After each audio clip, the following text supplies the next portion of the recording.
Les maîtres de Kagame commencent tout doucement à le lâcher, ça peut se voir notamment dans son langage, qu'il soit corporel ou verbal. Les autorités britanniques ont annoncé mardi qu'elles sanctionnaient le Rwanda pour son soutien présumé aux rebelles du M23 qui contrôlent maintenant 2 grandes villes de l'est du Congo. Alors encore une fois, cela montre justement le fait que le Rwanda est isolé. Aujourd'hui, il n'y a que le Rwanda qui prétend ne pas être présent en République démocratique du Congo. Le gouvernement rwandais, qui ne nie ni confirme son soutien aux rebelles sur le territoire congolais, a déclaré qu'il était déraisonnable d'attendre du Rwanda qu'il compromette sa sécurité nationale et la sécurité des Rwandais.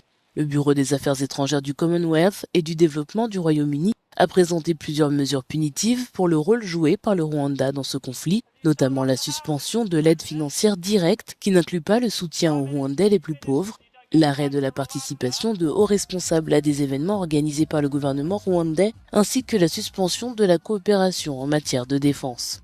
Merci à la population congolaise de partout dans le monde d'avoir mis la pression, ainsi qu'à nos sportifs et nos footballeurs, et aussi à notre ministre des Affaires étrangères, Madame Thérèse Kayukwamba. Tous les membres du Conseil de sécurité ont fustigé la violation flagrante du droit international par le Rwanda.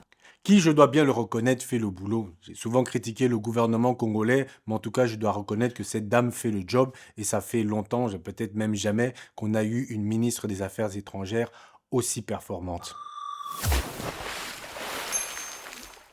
Je voudrais aussi vous rappeler que pendant la dernière réunion du Conseil de sécurité, le mardi, nous avons eu 6 pays qui ne sont pas directement impliqués dans le conflit, qui ont saisi la parole, qui ne sont pas membres du Conseil de sécurité. Nous avons l'Uruguay, le Guatemala, l'Afrique du Sud, le Burundi, le Sénégal, tous ces pays qui se sont mobilisés pour prendre la parole pendant les délibérations du Conseil de sécurité. Je pense que ce que nous voyons maintenant, c'est que de plus en plus de pays au monde, pas seulement en Afrique, sont scandalisés par l'attitude du Rwanda, l'attitude déstabilisatrice du Rwanda qui semble avoir l'intention maléfique de vouloir remettre l'Afrique dans les années sombres des années 90 où le pouvoir s'arrachait avec des armes.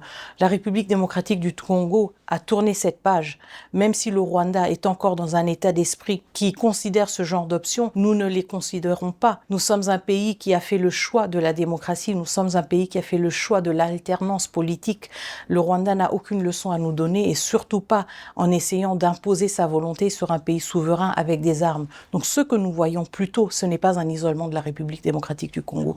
Le monde s'insurge, le monde pose des questions sur comment est-ce que le Rwanda ait pu avancer si longtemps et comment est-ce que le monde a permis que le président Kagame se radicalise pendant tant de décennies. Et nous avons la réponse très claire à cela. Le président Kagame s'est radicalisé parce qu'il a été incontrôlé et il n'a pas été tenu redevable par tous ses partenaires et par tous ses bailleurs pendant tant d'années. Et donc nous nous retrouvons maintenant dans une situation où un chef de l'État semble incontrôlé et obsédé par l'intention de vouloir déstabiliser un pays voisin et contribuer au changement inconstitutionnel d'un régime légitime. Ceci est inacceptable et nous refusons qu'en 2025, l'Afrique que nous voulons avoir, l'Afrique que nous aspirons, qu'elle soit une Afrique du développement, de la prospérité et de l'avenir et de l'espoir pour toutes les générations qui suivront, nous refusons catégoriquement que ce narratif soit imposé sur notre continent et sur notre pays. Madame la ministre, votre gouvernement a accusé à plusieurs reprises, à vous entendre même parler aussi ce soir, le Rwanda de soutenir le M23, tandis que le président Paul Kagame nie toute implication et continue à nier d'ailleurs. Quelles preuves concrètes avez-vous pour étayer vos accusations ? Alors encore une fois, cela montre justement le fait que le Rwanda est isolé.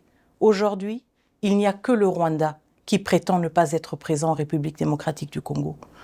Il y a 2 jours, au Conseil de sécurité, 15 membres du Conseil de sécurité ont dénoncé la présence du Rwanda. Il y a quelques semaines, le groupe d'experts des Nations Unies a publié un rapport accablant qui parle de plus de 4000 troupes rwandaises sur le territoire souverain de la République démocratique du Congo. Des troupes qui tuent, des troupes qui pillent nos ressources naturelles, parce que ce même rapport parle de 150 tonnes de coltan exploitées et transférées vers le Rwanda de la République démocratique du Congo par les forces armées rwandaises et exportées sur les marchés internationaux sous l'étiquette du Rwanda. Donc, vous voyez qu'il y a des preuves accablantes. Même la presse qui est sur place à Goma peut vous dire et vous dit clairement qu'il y a des forces armées rwandaises présentes. Donc nous voyons aussi que le Rwanda, encore une fois, dans son narratif illusoire, est complètement isolé. Le monde est conscient du fait qu'il s'agit maintenant d'un conflit armé entre deux États et pas d'un conflit armé interne. Et c'est pour cela que notre plaidoyer pousse justement pour que les uns et les autres prennent leurs responsabilités, pour que ceux qui ont permis au président Kagame d'en arriver si loin le tiennent redevable, en coupant par exemple leur aide au Rwanda, en imposant des sanctions sur des individus qui, eux, directement font partie de la chaîne de commandement, et en suspendant ou en révoquant au Rwanda le statut de pays contributeur de troupes de maintien de la paix pour les missions et les opérations de paix des Nations Unies. Il est extrêmement important de souligner qu'en moins de 5 jours, les forces armées rwandaises présentes sur le territoire de la République démocratique du Congo ont tué 17 soldats de la paix, 17, un Uruguayen, un Malawite et 15 Sud-Africains. C'est dommage qu'il n'était pas déjà là il y a 7 ans dans notre gouvernement, on aurait avancé sur le sujet, car son travail pour instaurer des sanctions face au Rwanda, c'est une stratégie à moyen et long terme, mais dans l'urgence, il faudrait que notre armée soit capable de défendre la population. De nombreuses inquiétudes aussi circulent selon lesquelles l'armée congolaise manquerait de soutien de la part du gouvernement, avec des salaires bas et une faible motivation affectant sa capacité même à combattre le M23. Que répondez-vous à ces allégations, Madame la Ministre ? Alors, le président de la République, Félix-Antoine Tshisekedi Tshilombo, a, depuis son accession au pouvoir, consenti beaucoup d'efforts pour améliorer la situation de nos soldats. Nous sommes conscients du fait qu'il y a encore beaucoup de travail à faire. Nous sommes aussi conscients que nous venons de très loin. Les régimes précédents ont investi des efforts stratégiques, si vous voulez, à démembrer et à fragiliser l'armée même. Et donc, nous devons être conscients du fait que c'est un travail un travail dans lequel nous devons rebâtir notre armée. Cela est extrêmement difficile quand nous faisons face à ce genre d'assaut et à ce genre d'attaque.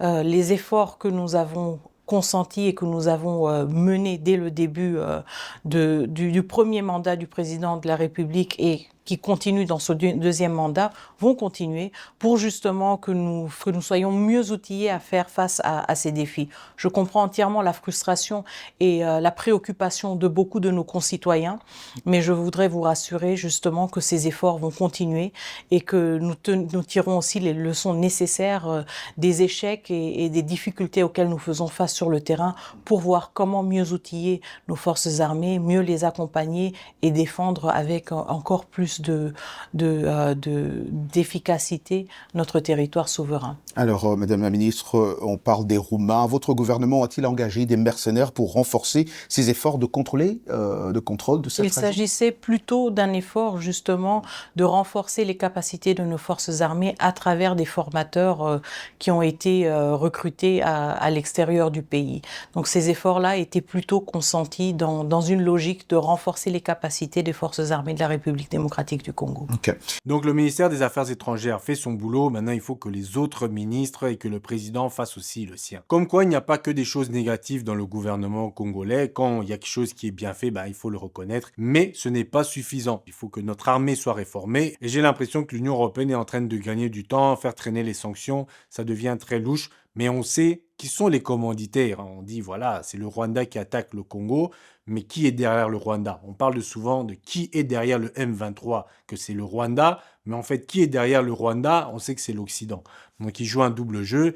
Et quand l'Angleterre met des sanctions sur le Rwanda, on sait très bien comment sont les Occidentaux. On l'a vu, ceux qui ont tué Lumumba. On voit comment ils se sont comportés avec Mobutu. Jusqu'à la fin, ils l'ont lâché. Donc, Kagame, s'ils veulent le lâcher, même si c'est eux les instigateurs, ils vont dire à Kagame, écoute, t'as pas géré la communication, nous on doit se laver les mains parce que sinon notre opinion publique va commencer à poser trop de questions, c'est ta faute, on te met des sanctions, même si c'est nous qu'on t'a placé là et qu'on t'a dit de faire ce que tu as à faire, mais si on découvre le poteau rose, toi tu es tout seul. Eux, ils se lavent les mains. Ils ont toujours fait comme ça. C'est leur technique. Et Kagame sait que ses jours sont comptés, à moins qu'il continue à les servir comme il se doit. Sachant que le Rwanda aussi vit des aides internationales à plus de 50%. Donc si on retire ces aides-là, ils sont foutus.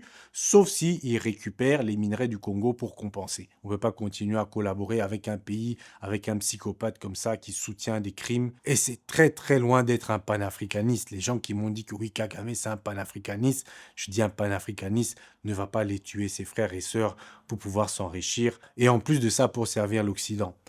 Donc voilà, ce sera tout pour aujourd'hui. Je vous ai laissé entendre ce que Madame la ministre avait à dire et nous, on se voit à la prochaine.